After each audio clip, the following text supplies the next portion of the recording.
Existem naturalmente vários aspectos a destacar do processo eleitoral que teve lugar no passado dia 26, ou melhor, entre o dia 23 e 26 de maio, mas destacaria desde logo a taxa de participação dos europeus no seu todo. Foi restada uma taxa de participação de 51%, e este é efetivamente o melhor resultado em 20 anos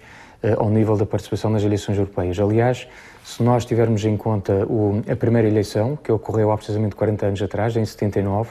desde 79 até 2014, a taxa de participação nas eleições europeias tem vindo sempre a diminuir e, portanto, esta foi a primeira vez em que se registrou uma tendência contrária com uma subida da participação dos europeus para esta eleição no Parlamento. Neste processo, obviamente, alguns Estados-membros saem melhor na fotografia do que outros. Portugal, efetivamente, não sai bem na fotografia, com uma taxa de participação de pouco mais de 30%, e isso, obviamente, é um aspecto negativo. Em segundo lugar, destacaria também o resultado que nós obtivemos aqui na região. A taxa de participação rondou os 38%, um pouco acima, fica naturalmente abaixo da média europeia, mas ainda assim é um bom resultado se nós pensarmos naquilo que aconteceu em 2014. Nós tivemos uma taxa de participação dos madeirenses e porto-santenses em quase 5 pontos percentuais acima daquela que se registrou em 2014, e naturalmente que isso é sempre um aspecto também positivo. Por último, há também a destacar o facto de nestas eleições não se ter concretizado aquele cenário que era possível e realista, que seria do avanço das forças mais extremas, das forças políticas eurocéticas. De facto, elas sobem na generalidade dos países, ganham mandatos, um maior número de mandatos no Parlamento Europeu, mas não põem em causa o bloco sólido das forças políticas pró-europeias. Portanto, mantém-se na prática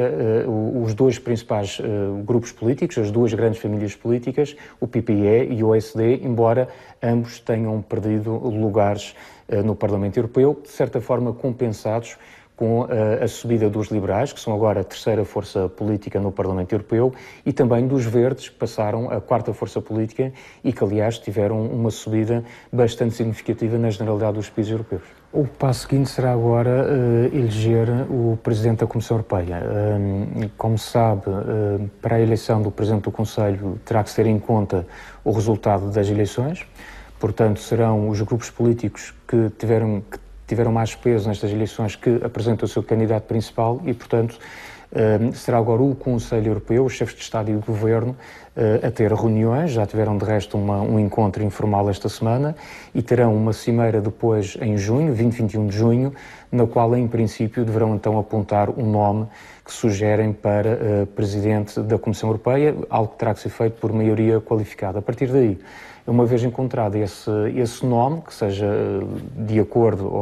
comum acordo, digamos, dos diversos Estados-membros, então é feita a sua eleição e validação, digamos assim, por parte do Parlamento Europeu. Uma vez resolvida a questão do Presidente da Comissão Europeia, segue-se também a nomeação dos vice-presidentes e dos comissários europeus. São indicados um por cada Estado-membro e depois são sujeitos também a uma avaliação no próprio Parlamento Europeu, perante uma comissão parlamentar, prevendo-se que todo este processo venha, no fundo, a estar concluído, portanto, a eleição do Presidente e toda a sua equipa, os vice-presidentes e os comissários europeus, que este processo venha a estar concluído, portanto, em outubro, eventualmente novembro deste ano.